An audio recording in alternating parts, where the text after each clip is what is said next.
کوئی خامند کہتا ہے جی مجھے لمبے ناخن بڑے پسند ہیں تو میری بیوی لمبے ناخن رکھے. صحیح مسلم میں حدیث ہے کہ 40 دن تک کی آپ صلی اللہ علیہ وسلم نے حد مقرر فرمائی ہے, اس کے اندر ضرور ناخن کاٹ لینے.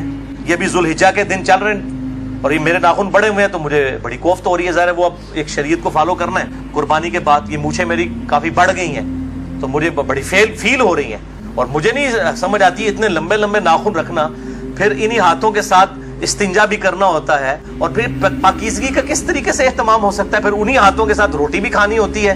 بڑا مشکل کام ہے, لیکن یہ فتنہ عام ہوا ہوا ہے. اور اسی طریقے سے یہ خواہ جو ہے یہ آئی بروز کا چکر ہے, جی خامن کو خوش کرنے کے لیے کر رہے ہیں. بھائی خامن کو خوش کرنے کے لیے آپ نے شریعت کی حدیں تو نہیں توڑنی. اس پہ میرا مسئلہ نمبر 32 ایکسکلوسیو ریکارڈ ہے, مسلمان مردوں اور عورتوں کے بالوں اور باقی اعضاء کے صحیح احکام و مسائل, اہل سنت پاک.com پہ. جسے شوق ہو تو وہ دیکھ سکتا ہے. اور اللہ نے جو ساخت ہماری بنائی ہے, ہمیں حق نہیں, اجازت نہیں کہ ہم اس کو اپنی مرضی سے بگاڑیں. اس لیے چہرے پر پرماننٹ قسم کا چینج, اپنی مرضی سے اس میں تبدیلی, خواہ وہ ٹیٹوز کی شکل میں ہو, خواہ وہ پرماننٹلی ہمیں بنانے کی شکل میں ہو, اس سے اجتناب کرنا چاہیے.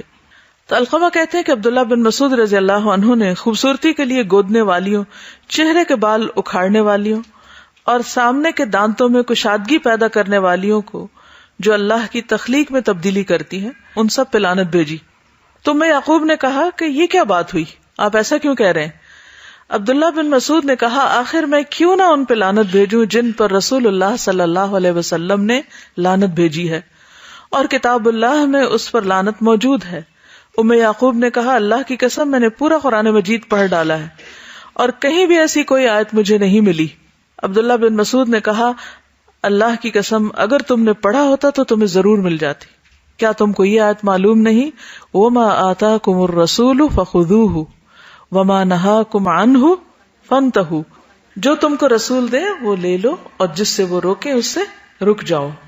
تو یہاں پر لفظ نمس آیا ہے, نامسات, نون الف میم صاد, نامس. تو چہرے کے بال اتارنے کے لیے لفظ نامسا آتا ہے. نمس کا معنی اہل لغت نے بالوں کو اکھاڑنا کیا ہے, اور نماس کا مطلب ہے موچنے وغیرہ کے ساتھ چہرے کے بال اکھاڑنا. ابن اسیر نے النہایہ میں کہا کہ نامسا وہ عورت ہوتی ہے جو اپنے چہرے کے بالوں کو اکھاڑے. یہ زینت المرأہ کتاب لکھی ہے عبداللہ بن صالح الفوزان نے, انہوں نے ابن اسیر کو کوٹ کیا ہے. ہاں, بیماری کی وجہ سے چہرے کے زائد بال اتارنے کی رخصت ہے. سنن النسائی کی روایت ہے, حارث سے روایت ہے کہ رسول اللہ صلی اللہ علیہ وسلم نے لعنت فرمائی سود کھانے والے پر, کھلانے والے پر, سود کے گواہ پر, سود لکھنے والے پر, گودنے والی پر اور گدوانے والی پر, یعنی ٹیٹوز بنانے والی پر. ایک آدمی نے کہا کہ اگر مرض کی وجہ سے ہو, یعنی کہ کوئی ایسی چیز ہو بیماری کی وجہ سے, تو آپ نے فرمایا کہ ہاں پھر ٹھیک ہے. یعنی اگر ہارمونل چینجز کی وجہ سے خواتین کے بال مردوں کی طرح چن پر یا اپر لپس یا لوور لپس پر ہوں تو اس صورت میں ان کو اتارنے کی اجازت ہے, لیکن پورا چہرہ جو ہے اس کو چھیل ڈالنا یا پھر یہ کہ بھووں کی شیپ بنانا یہ درست نہیں ہے.